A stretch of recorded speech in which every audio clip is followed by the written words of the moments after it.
we're hearing all these things about what's going on at Lewis Hamilton. Now let's recap.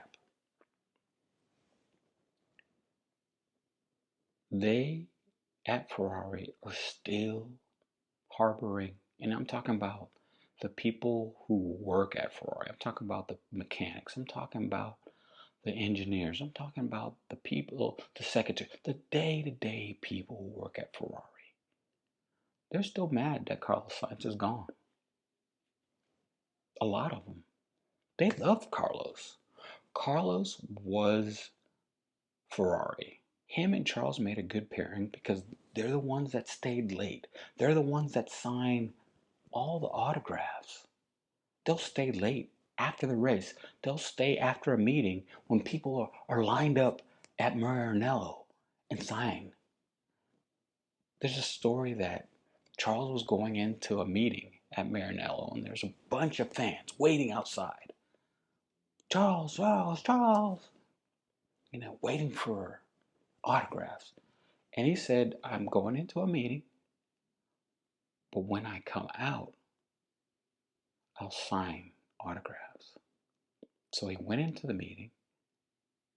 Meeting lasts an hour and a half, 2 hours, however long it lasts.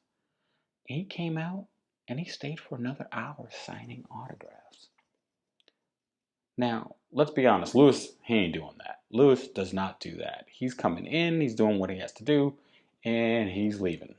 He's not staying there to sign autographs. He just doesn't do that. He just doesn't. I think maybe he should. And the only reason I say he should do something like that and maybe have a change of heart in that era is because these are the last 2, 3 years of his career in Formula One. Because I don't see him after this contract going to like a Williams or an Alpine or a Cadillac or, Audi or something like that. And, just like Fernando, just drifting at the back of the pack for a couple of years. I don't see that happening now with Lewis. Just to stay in Formula One, I don't think that'll happen. I mean, I know that won't happen. I mean, this is it for him. After Ferrari, he's probably gone. So why not soak it up, man?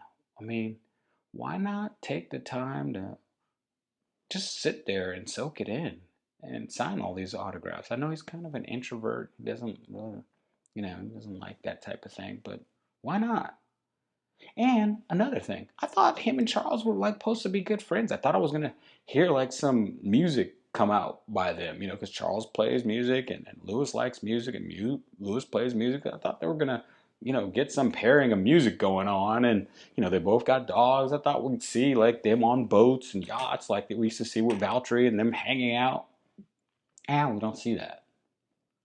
I see Charles still after races hanging out with Carlos Sainz. Now, let's be honest, Carlos Sainz is not coming back to Ferrari. I know all the Tifosi want that. And I know a lot of people at Ferrari want that. But it's not going to happen. That's not happening. And the resentment that a lot of the mechanics and a lot of the people at Ferrari have shouldn't go toward Lewis.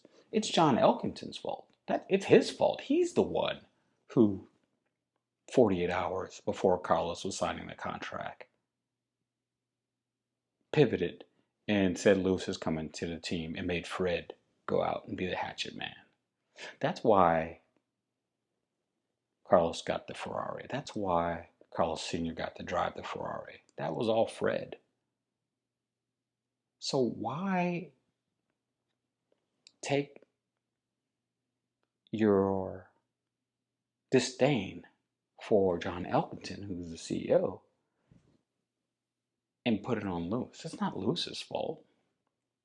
Don't blame Lewis because Carlos is not there. Don't. That's like saying your favorite midfielder got traded to another team and some other free agent is coming in. Well, it's not the player's fault. It's always ownership's fault. It's ownership. So don't blame the player. Don't blame Lewis.